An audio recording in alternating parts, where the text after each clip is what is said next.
Tunamshukuru Mungu na maandalizi yetu yanaenda vizuri kabisa. Tunajua kwamba haitakuwa mechi rahisi. Siku zote hakuna mechi rahisi kati ya Simba na Azam. Ni mechi ya dabi, kwa hiyo tunayochukulia mechi hiyo kwa umuhimu mkubwa sana. Maandalizi yetu yako vizuri kabisa. Kitu kizuri ni kwamba kila mchezaji wetu yuko kambini kwa ajili ya mechi na wachezaji wote wako tayari. Tunajua Azam wana timu nzuri sana na wana mwalimu mzuri, kwa hiyo haitakuwa mechi rahisi, yote tunayafahamu.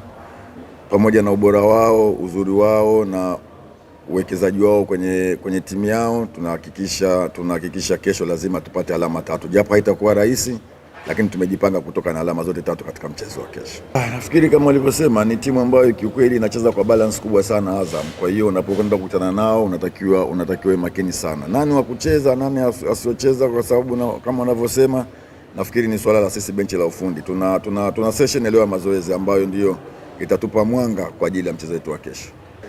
Ni kweli tumekuwa na tatizo kubwa sana la kutumia nafasi.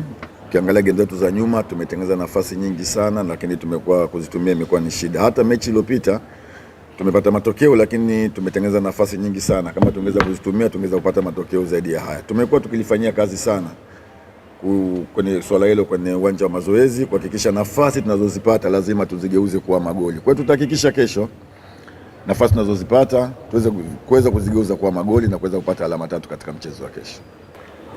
Kesho mbali ya Kamara utamkosa mchezaji Mzamiru Yasini, ana matatizo ya kifamilia, lakini tutaendelea kumkosa Hamza ambaye bado ni injured. Wachezaji wote waliobaki tunashukuru Mungu, wote wako kambini na wako tayari kwa ajili ya mchezo wa kesho. Kwa niaba ya wachezaji naweza kusema kwamba tupo tayari kuelekea katika mchezo wa kesho dhidi ya Azam. Tunajua mchezo hautakuwa mwepesi, mchezo utakuwa ni mgumu, lakini tupo tayari kupambana ili kuweza kuhakikisha tunapata pointi 3.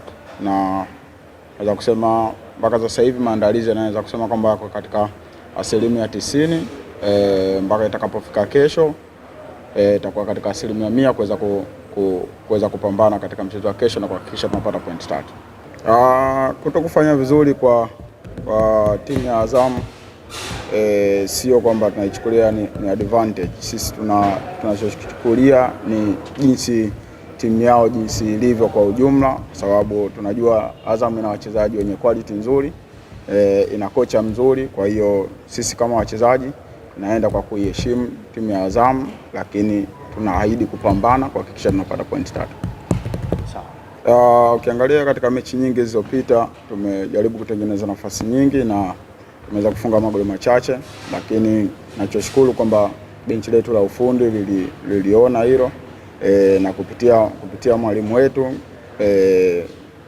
session ambazo tulikuwa tunazifanya zaidi zilikuwa ni kurekebisha yale ambayo yalikuwa yanafanyika vibaya na kuyafanya yawe mazuri, hususan katika eneo la kushambulia. Kwa hiyo na imani kwamba kwetu sisi natupa ugumu kwamba tunapocheza mchezo tukatengeneza nafasi na zile nafasi ambazo tunazotengeneza tuzitumii. Kwa hiyo na imani kwamba walimu kwa jinsi walivyorekebisha kila kitu kitakuwa sawa na kitakuwa katika asilimia 100.